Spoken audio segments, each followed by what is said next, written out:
ये सारी चीजें बेईमानी हैं यदि आप सुरक्षा देश की मजबूत ना कर सकें। अब हमने आपको बताया जो सर्जिकल स्ट्राइक थी, बहुत से पिछली सरकारों ने क्लेम किया जी हमने भी कहा था, हमने भी भाई किया था तो क्यों नहीं हो पाया। और यह बात मैं प्रमाण के साथ बोलता हूं, अमेरिकी राष्ट्रपति बराक ओबामा ने अपनी किताब द प्रॉमिस लैंड में लिखा, 2010 में भारत आए थे, उस यात्रा का वृत्तांत देते हुए उन्होंने लिखा कि 26/11 के हमले के बाद उस समय की सरकार ने, जबकि सेना तैयार थी पाकिस्तान के ऊपर एक स्ट्राइक करने के लिए, उस समय की सरकार ने इसलिए अनुमति नहीं दी क्योंकि उस सरकार को लगता था कि इससे उपजे वातावरण से भाजपा को राजनीतिक लाभ न मिल जाए। ये आपकी हिम्मत नहीं थी, इसलिए नहीं कर पाए।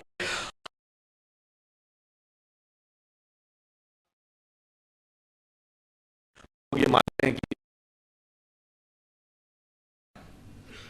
पर यहां एक विचित्र कॉन्फ्लिक्ट था। पूरी दुनिया में ऐसा कॉन्फ्लिक्ट आपने नहीं देखा होगा कि पड़ोसी के मुकाबले हम बड़े भी थे, हम ताकतवर भी थे, पर हम पिछले 65-66 सालों से, अटल जी के दौर के 6 साल छोड़ दें तो हम दुनिया में कहते थे कि वो हमें सता रहा है।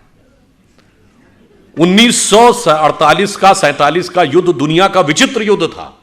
हमेशा युद्ध विराम की मांग वो सेना करती है जो हार रही हो, संयुक्त राष्ट्र में वो देश जाता है जो छोटा हो, कमजोर हो, हार रहा हो। यहां हम बड़े थे, ताकतवर थे, जीत रहे थे, बस 48 से 72 घंटे की बात थी, पीओके हमारा होना चाहिए, हम संयुक्त राष्ट्र संघ में चले गए। ऐसे विचित्रता के उदाहरण हमने प्रस्तुत किए और भारत की छवि बनी कि एक सॉफ्ट स्टेट है, कोई भी आके हमें दबा सकता है, कोई भी आएगा और हमारे साथ किसी भी प्रकार की शरारत करके चला जाएगा और हम सिर्फ शांति के कबूतर उड़ाते रहेंगे।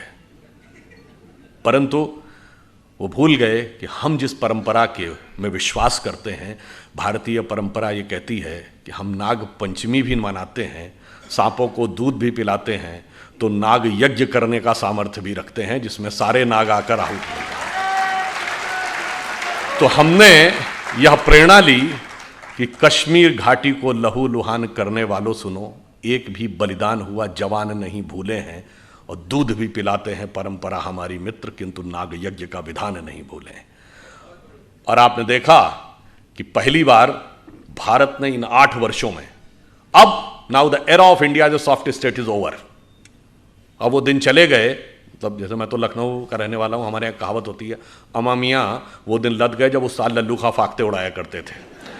तो वो कबूतर उड़ने के दिन लद गए और अब वो समय आ गया जब हम प्रबलता प्रखरता के साथ अपनी बात कहते हैं। और समय में कितना बदलाव आया। ये 8 वर्ष, 75 वर्ष के पहले 8 वर्ष हैं जब हमने पाकिस्तान से कोई ऑफिशियल बायलैटरल डायलॉग, औपचारिक द्विपक्षीय वार्ता नहीं की। और इसके बावजूद क्या हुआ, ये पहला मौका है। आप याद करिए, एक दौर था 1990 में, उस समय बेनजीर भुट्टो ने पाकिस्तान की नेशनल असेंबली में बोला था, जगमोहन जी गवर्नर थे उनके लिए, ये जगमोहन को हटाओ नहीं तो इसको भगमोहन बना देंगे। और हमारी सरकार ने हटा लिया था। और एक ये दौर था जब पाकिस्तान की नेशनल असेंबली में खड़े होकर इमरान खान ने कहा कि जो कुछ इन्होंने बालाकोट में किया उससे ज़्यादा खौफनाक कुछ करने जा रहे हैं। याद करिए कि पाकिस्तान के फॉरेन मिनिस्टर शाह महमूद कुरैशी का बयान नेशनल असेंबली में, आप सबको वो वीडियो क्लिपिंग याद होगी।